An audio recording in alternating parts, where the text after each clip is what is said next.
Welcome back to the IUP News Center. Thursday, October 16th was GLAAD's annual Spirit Day. During this day, millions of people wore purple in a stand against bullying and to show their support for LGBT youth. Police are still looking for the suspects that set a couch on fire on November 5th. Witnesses say that around 1:00 a.m. on the South 7th Street, 3 white college-aged males stood around a couch moments before they set it aflame. The Secular Student Alliance will be hosting an Ask the Atheist Day, November 5th, from 12:00 p.m. to 3:00 p.m. in the Hub Atrium. The forum will encourage courteous dialogue between believers and non-believers alike. Crop Walk 2014 was held Sunday, starting at Greystone and Calvary Presbyterian Churches on Church Street in Indiana. The Reverend Adam Stump of Creekside United Methodist Church led a group in prayer during the event. Indiana Regional Medical Center will be celebrating 100 years of service this Saturday, October 18th.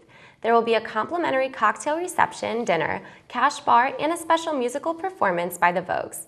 The celebration will be held at the Kovalchik Convention and Athletic Complex Center. A public reception to kick off Season of Light will be held from 6:00 p.m. to 8:30 p.m. at the University Museum in Sutton Hall.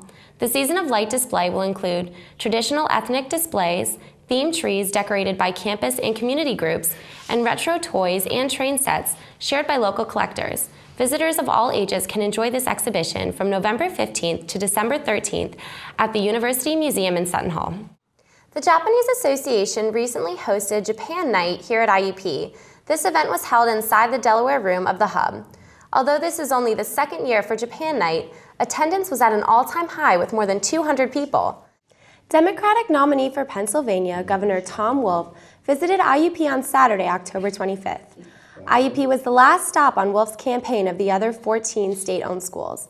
We're making a decision as to whether we want to keep doing what we've been doing or do we want to do something different.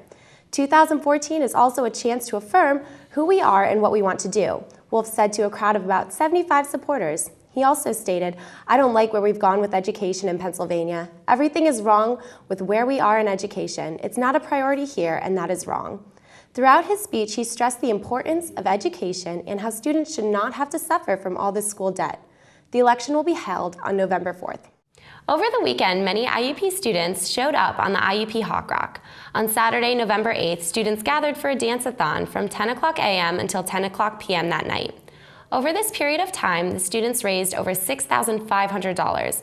The proceeds are going to the hungry and homeless people of Indiana County. The IUP student responsible for the stabbing on Oakland Avenue was released on a $50,000 bond. William Rivera, the recently withdrawn student from IUP, stabbed a man outside of his car window last month.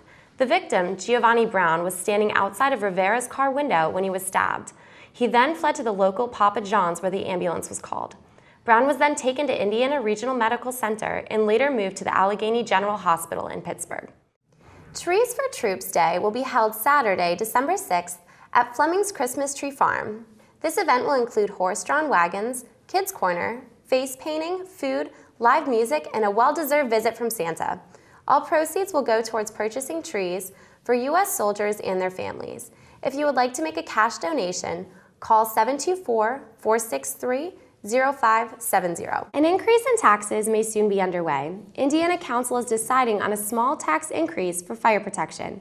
The president of the Indiana Fire Association said a new fire station in the downtown area will reduce response times to fire alarms, help recruit firefighters, and possibly lower fire insurance premiums for property owners. Thanks, Julie and Dustin. Well, that's all the time we seem to have for tonight. On behalf of IUP News Center, I am Landon Hara. And I'm Bree Spitzer. Make sure to tune in next week for more Grade A news. Good night.